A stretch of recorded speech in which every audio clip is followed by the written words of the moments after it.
नाज़रीन, time news ऐं रोज़ानी पंजी अख़बार जे सरवाण मुहतरम अली काज़ी जे सॾ ते मलीर में बेदर्दी सां क़त्ल कयल नाज़िम जोखियो खे भेटा पेश करण लाइ टाइम न्यूज़ ऑफिस बिरिया सिटी में हिकु तक़रीब रखी वई, जंहिंमें शहीद नाज़िम जोखियो जी तस्वीर आॾो मेणबतियूं ॿारे ज़बरदस्त ख़राज तहसीन पेश कयो वियो।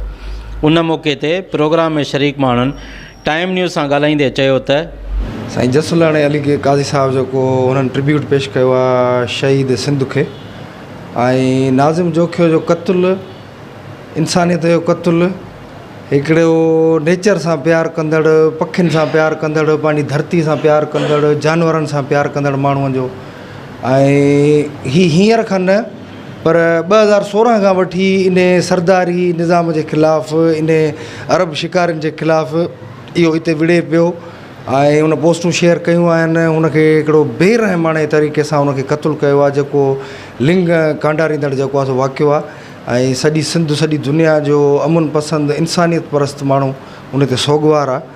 ऐं असां घुर था कयूं चीफ जस्टिस ऑफ पाकिस्तान खां त हिननि ज़रदारी लीग जे MPAs खे पटो विझनि, त हू इंसान खे इंसान सम्झनि, न कि ऐं तशद्दुद करे स्त्रियूं या जेको सो हुनखे शाटूं ड्रल मशीनूं जा सोरा करे उनखे जेको सो शहीद कयो वियो आहे।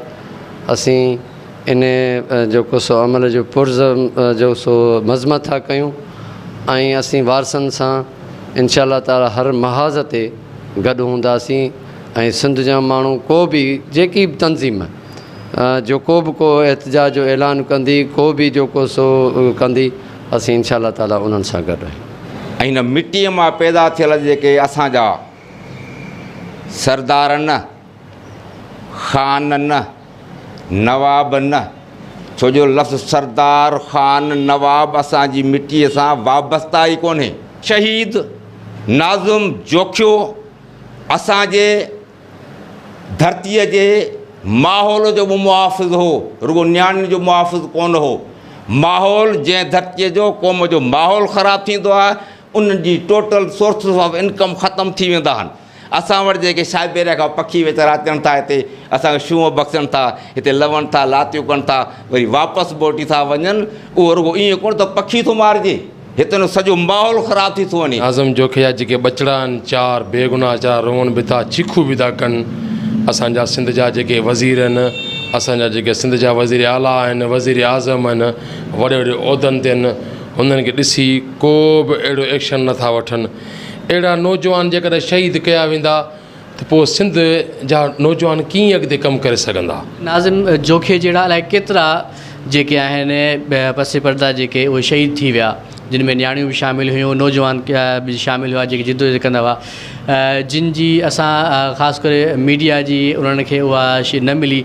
हीअ त हिकिड़ो अचानक थी वियो जो सोशल मीडिया जे करे हिननि उहा शइ अॻिते अची वई ऐं पूरी सिंध जेकी आहे उहा जागी पई। ऐं हिन जे पुठियां अहिड़ा किरदार अलाए केतिरा लिकियल आहिनि पुठियां असांजे, न जंहिंखे अगरि असां उन्हनि जी रिसर्च कई वञे, उन्हनि जी उहा तहक़ीक़ात कई वञे त अलाए केतिरा निकिरंदा। असां चाहियूं था त इन सरदारी ऐं वॾेरे के निज़ाम जे लाइ कम्यूनिटी बेस ते जेके आहिनि मुख़्तलिफ़ तंज़ीमूं अथनि, जेके जागरता मुहिम जे लाइ वॾा वॾा प्रोग्राम सेमिनार जेके आहिनि उहे मुनक़द कराइनि, त जीअं आम माण्हूअ खे इन्हनि शयुनि जी आगाही जेकी मिली सघे ऐं थोरो शऊर अचणु घुरिजे हिन में।